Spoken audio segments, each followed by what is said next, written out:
एका कुटुंबात आई, मुलगा आणि सून राहत होते. मुलाचे नाव राजू, सुनेचे नाव नंदनी आणि महिलेचे नाव रंजू. मुलाचे नवीन लग्न झाल्यामुळे कुटुंबात सर्वजण खूप आनंदी आणि एकत्र होते, कारण तुम्हा सर्वांना माहित आहे की नवीन लग्न झाल्यावर घरातील लोक मुलीला खूप काही देतात. आणि आजही हे घडत आहे की जेव्हा जेव्हा मुलीचे लग्न होते तेव्हा तिला तिच्या पालकांकडून खूप काही मिळते. राजूचे नुकतेच लग्न झाले. राजूची पत्नी नंदनी हिनेही सासरच्या घरून बरेच सामान आपल्या घरी आणले. हे पाहून तिच्या घरच्यांना खूप आनंद झाला की रंजू ही एक प्रकारची लोभी स्त्री आहे. घरात ठेवलेले सर्व सामान पाहून लोभी महिलेला खूप आनंद झाला आणि तिने आपल्या मुलाला आणि तिला तिच्या सासरच्यांकडून आणखी सामानाची मागणी करण्यास सांगितले. राजू तसा फारसा डान्सर नसला तरी तो नेहमी आईला समजावायचा आणि म्हणायचा की इतकं लोभी असणं काही चांगलं नाही. कारण राजूने रंजूचे कधीच ऐकले नाही. तो नेहमी त्याची सून नंदनीला तिच्या आईवडिलांच्या घरून हे किंवा ते आणण्यासाठी सांगत असे आणि अनेक गोष्टी मिळवण्यासाठी तिच्यावर दबाव टाकत असे. कधी आमिष दाखवून, कधी काही आदेश द्यायचे, कधी कशाचीही आज्ञा द्यायची, तर कधी नियमकायदे, पैगंबर आणि नियम यांच्याबाबत अनेक गोष्टी लादायचा.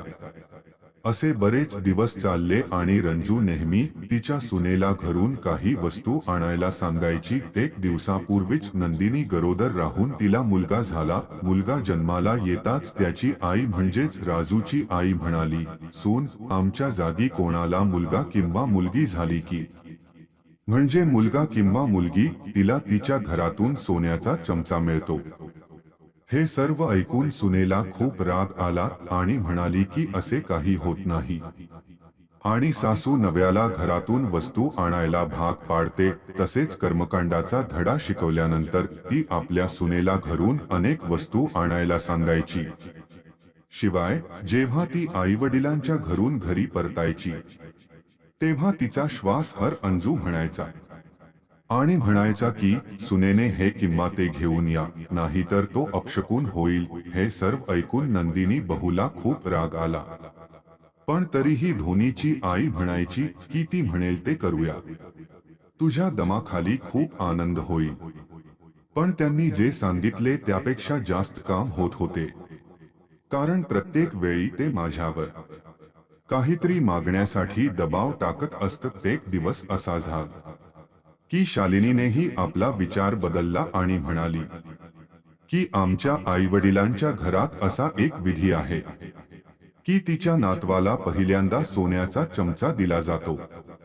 झोप दिली नाही तर काही दिवसातच तिची आजी म्हणजेच नंदिनीची सासू आणि सून यांचा मृत्यू होतो. रंजू, तू एकेकाळी लोभी होतीस, पण तरीही तिच्या मृत्यूच्या भीतीने ती काहीतरी विचार करू लागली. मग एकदा ती तिच्या सुनेकडे गेली आणि विचारले की जर मी हे केले नाही तर मी खरोखरच मरेन. तेव्हा सून म्हणते की हो, मी पण तेच ऐकले आहे, पण पुढे काय होईल हे देखील मला माहित नाही. पण तिच्या मृत्यूची बातमी ऐकून तिला धक्का बसला आणि ती खूप दुःखी झाली आणि मनात विचार करू लागली, मी तिला काहीतरी देणार आहे. मग ती जाऊन तिचा जुना डबा उघडते आणि सोन्याचा चमचा काढते आणि नातवाला देते. रंजूलाही समजले की आमच्या सुनेने माझ्यावर युक्ती खेळून मला फसवले आहे.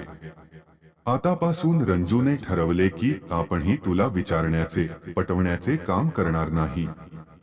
रंजूने आपली चूक मनातल्या मनात स्वीकारली आणि पश्चात्ताप केला. त्याने आपल्या सून नंदनीला तिच्या माहेरच्या वस्तू आणण्यासाठी अजिबात त्रास दिला नाही.